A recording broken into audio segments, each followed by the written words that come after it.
Welcome to Cybercom Gaming Comparisons. We're back with another edition, and for this one, we're on the battlefield. Yes, the lines are drawn, the guns are out, and we've got passionate fans on both sides of this argument. Look, we realize this is dangerous territory, but due to calls and comparing these two iconic first-person shooter franchises has always been one of our goals. This wasn't easy, but here's our shot. It's Battlefield versus Call of Duty. The question: which military-themed game series reigns supreme and deserves to be called the ultimate first-person shooter champion? Now, the series comparison is purely from our perspective, our opinion, and the goal for us today is to hopefully help put this debate to rest and crown the overall winner. So kicking off this comparison, we'll be looking at a quick overview of each series, blasting to the gameplay, the maps, weapon customization, and single-player campaigns, before we then head to the multiplayer battles and overall atmosphere of each series. We'll then head over to some polls, numbers, reviews, and the legacy each left, in order to get us a crown the overall winner.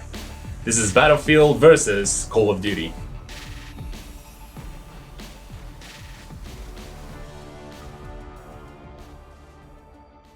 The first Call of Duty game brought over new advances to the first-person shooter genre, such as audio, core gameplay, and weapon balancing, winning numerous Game of the Year awards following its 2003 debut. The game was created by Infinity Ward, a studio founded in 2002 by Vince Impella, Jason West, and Grant Collier.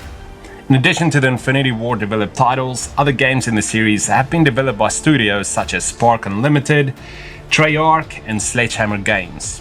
Originally a single-player focused World War II series, which allowed players to see the war through the eyes of American, Soviet, and British soldiers. The series also eventually expanded to cover the Cold War, modern day, and science fiction settings. Yet it combined dramatic and challenging single-player missions with multiplayer modes, which offered extensive class customization and visual fidelity that breathed new life into a genre spawned by such gaming greats Doom and Quake.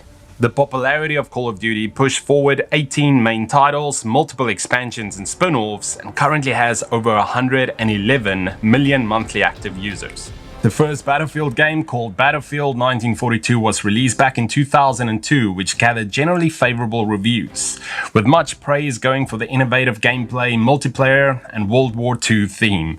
It has been developed by Digital Illusions Creative Entertainment and published by Electronic Arts. The games in the series tends to focus on large-scale, high player count multiplayer, the ability to use military jets, vehicles with destructible environments. EA's Battlefield franchise has seen 11 main games with 12 expansion packs since its inception. So far, we've seen games set in the past, the wars of 2014 and 15 with Battlefield 3, the events of Battlefield 4, which was set in 2020, and even the far-off future with the fourth game, Battlefield 2142. There's an emphasis on teamwork throughout the games. The main goal: do not lose the areas you conquer, while fighting to conquer the rest of the regions at the same time. The adrenaline-pumping storylines and effects, it's no wonder the Battlefield series have been a staple in gaming circles since it was first introduced. Now, if you've played these franchises before, then you're familiar with the differences in gameplay. It ultimately depends on your preference. The Call of Duty franchise has favored fast-paced action throughout the years, achieving it with close corner battles and smaller maps, whereas Battlefield allowed for more immersing, slower-paced tactical combat on large 32v32 open maps with the ability to drive cars, jeeps, tanks, even fly warplanes and control warships. Just various tools and abilities. The graphics and faithfulness to actual war are astonishing, and to us, more thoughtful. And yes, we did take ground war into consideration for this one. But it's this fast-paced action that has consistently drawn players into the Call of Duty universe. The action is further built on the vast selection of guns, weaponry, spin-offs like Big Red 1, side stories, the Battle Royale game Warzone, and great game modes such as Treyarch Zombie Mode included in World at War, Black Ops 1-4, and Black Ops Cold War, and Nightmares in Call of Duty Black Ops 3, which served as an alternative version of the campaign, with zombies as the main enemies. When looking at weapon customization, both Battlefield and Call of Duty introduces their respective features. With Battlefield series, you have the loadout, and with some games in the Call of Duty series, you have Gunsmith. Loadout customization allows you to customize the soldier's kit with their own choice of weapons, unlockable specializations, accessories and gadgets. To us, Battlefield 1's weapon customization was a bit disappointing in comparison to Battlefield 3 and 4, just due to more limitations and the amount of weapon variants you had to unlock. But to be fair, this was a World War I setting. The Gunsmith feature in Call of Duty series to us offered more leverage, weapon balancing, with an obscene level of customization. In the 2019 Modern Warfare reboot, you could choose up to 5 different attachments with a selection of 9 categories ranging from weapon muzzles to ammo capacities. The freedom of choice is massive, allowing for various builds and weapons. This is what we like seeing in games, giving the player the freedom to make whatever they want. Gunsmith reminds us of customization options from Battlefield 4, only more in depth since attachments have a greater impact on this game. Gunsmith emphasizes Call of Duty's desire not to compromise players' preference with improper balancing, though there's been a few examples of overpowered guns and class builds. We think the next Battlefield game should definitely consider moving back to Battlefield 4's loadout customization in a modern setting.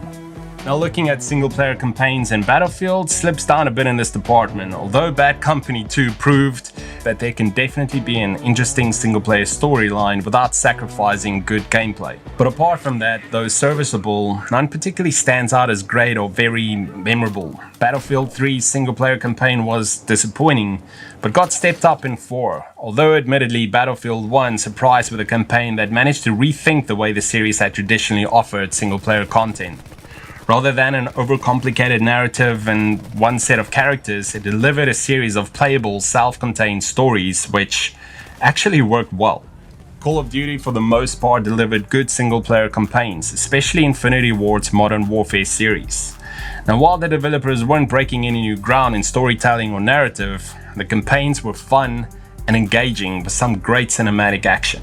Battlefield 1942 came crashing out of nowhere in 2002 and introduced wargaming fans to the thrilling experience of huge multiplayer battles on large maps, filled with chaos. Bad Company 2 was also a good example of this progression, with definitive character progression and weapon unlocks which provided a near-perfect multiplayer balance. Terrible server browser launch aside, Battlefield provides a player with the freedom to play in whichever way suits. 64-player maps on Battlefield's multiplayer is an entirely different experience to the faster-paced and more intimate encounters on Call of Duty. But it's these more intimate encounters in Call of Duty that has always attracted multiplayer fans, with its challenging battles and involving playlists. The gun selections matched with the fast-paced gameplay created an environment where players relied on fast reflexes and general object awareness, as you charge headfirst into battle wielding everything from snipers to shotguns as you'd fight for varying objectives. But what really sets Battlefield apart in terms of its multiplayer, especially in recent years, is the fact that you'll never play the same game twice. You never really know what to expect, as it's always something new happening in the multiplayer. The series really shakes it up. Unlike Call of Duty, which tends to feel a little paint by numbers at times, for example, Call of Duty Black Ops Cold War, which felt like an iteration of the style of an older Call of Duty game. But looking at Battlefield 5, to us this game had more going for itself, though DICE entered support way too early. But taking the gritty realism of Battlefield 1 and combining it with the frantic, pulse-pounding action the franchise is known for, now that's approval. I mean, the maps are jaw-droppingly gorgeous, the single-player movements are responsive, and the destructive environments added another dimension to the first-person shooter genre. The Call of Duty series, however, caught up. In the 2019 Call of Duty Modern Warfare reboot, the game introduced Ground War, game type similar to the conquest matches of Battlefield, and it was praised by critics for its gameplay and overall improvements in the Call of Duty formula. The game also was the first in the series to have a multiplayer mode that supported cross-platform multiplayer and cross-platform progression, which is also a great thing in Black Ops Cold War, something the new Battlefield game should strongly consider. Still, even with some limitations, we feel that Battlefield is more progressive with the titles.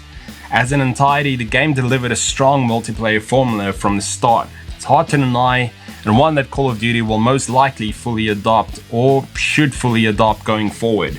With huge multiplayer battles, 64-player maps, it just feels more immersive, strategic, and thoughtful. The Battlefield series kept it faithful to actual war and teamwork, which is why it edges Call of Duty in this area. Call of Duty, as mentioned, is fast-paced action on small maps. Battlefield is slower paced on larger maps with vehicular action. You can take control of planes, tanks, and jeeps, etc. You can parachute, which is awesome. It's just more team-based, tactical-orientated, and more realistic representation of war. Just look at Battlefield 1. It wasn't just taking us back in time, it was taking us back to World War I. Gamers, and especially first-person shooter fans, wanted something aesthetically different from other shooters, and taking it back to this time was refreshing and a welcoming leap. We still commend DICE for going with World War I instead of World War II and still delivering on that era's authenticity, because even during the aforementioned era where World War II shooters reigned supreme, having a high-profile World War I shooter felt somewhat different. Battlefield 1 simply looked amazing from a graphical standpoint. It's a fair argument that in terms of overall war atmosphere, co-op, and realistic vehicular action, this one deservingly goes out to Battlefield. Now to look at some polls, numbers, and reviews. We were looking at a few polls and the opinions were somewhat divided, but pointing towards Call of Duty as being the favorite. Now, in terms of comparing these two franchises, we'd be looking at critical and commercial reception in the form of Metacritic scoring and Wikipedia's best-selling video game franchises to gauge on some sales data. The numbers are as follows. With Battlefield, the highest critic score in the series is still with Battlefield 2 for the PC at a solid 91 out of 100 and over 57 million units sold as a franchise.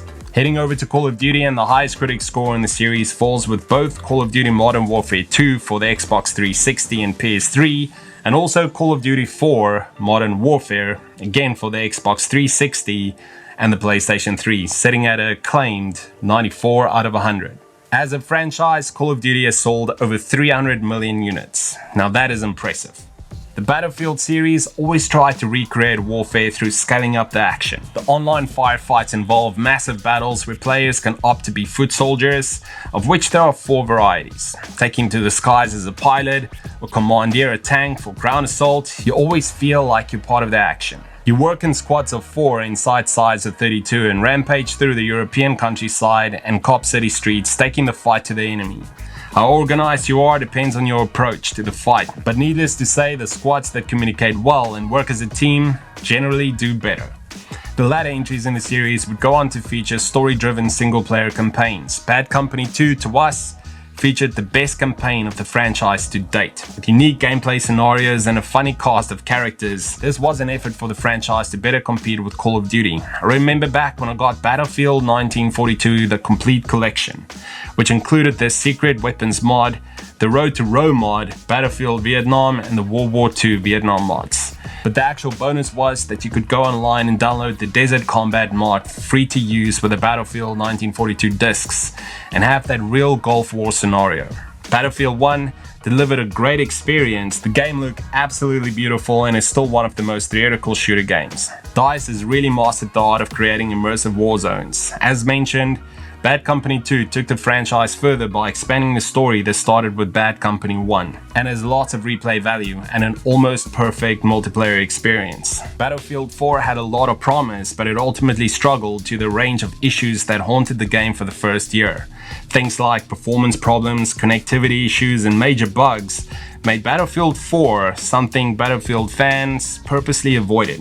DICE did eventually work through all of the problems, which helped to restore Battlefield 4's reputation. The Call of Duty series cops a lot of stick from both the media and people on social media, yet continues to sell millions every year. It's hard to come across an avid fan of first-person shooter games that have not played Call of Duty.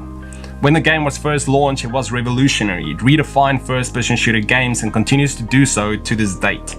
The Call of Duty series is known by several key identifiers: spectacular action set pieces, global campaigns, near-perfect shooting action, and timeless multiplayer experiences. From the 2003 release, which had a more team-based approach to the integration of online and local support in finest hour, to Call of Duty 3's single player, giving players access to 14 campaign modes. The series continued to show steady consistency. Call of Duty 4 Modern Warfare was a masterpiece, with its new leveling system connecting online multiplayer, allowing players to unlock new items as they progressed. World at War introduced the zombie and cooperative modes, as well as several gaming modes in multiplayer. Black Ops brought 14 playable maps with several multiplayer modes, and Modern Warfare 3 introduced a new survival mode. Advanced Warfare had over 400 weapons to choose from in the multiplayer mode, and Black Ops 3 pushed forward the Zombie and Nightmares mode. The Call of Duty Modern Warfare reboot remained captivating with a ground war multiplayer mode and cross-platform gameplay. Battlefield 5 started to fade in most gamers' minds. Black Ops Cold War is the most customizable Call of Duty game on PC with over 200 settings to tweak, tune and configure. Each iteration just brought something to the table. The Call of Duty series ultimately takes the win, but this battle was close. We felt that Battlefield 1942 helped set the movement of military shooters. Call of Duty not only solidified this movement, but delivered more consistency and innovation throughout the series. Whether you love or hate what Call of Duty has become, there's no denying of its influence and legacy within the first-person shooter genre. Hey, thank you so much for watching this edition of Cybercom Gaming Comparisons featuring Battlefield versus Call of Duty. Look, we realize that both these franchises means a lot to a lot of people, and again, this was just from our perspective, but we're always keen to hear from you guys though, so let us know in the comments below what you guys thought of this video. If you did like it, please consider smashing that like button for future uploads, but consider subscribing for future uploads if not already. Thank you so much for the continued support and for sticking with us, getting us over 1,000 subscribers. Thank you so much to every single one of you guys. Until next time, take care of yourself. See ya.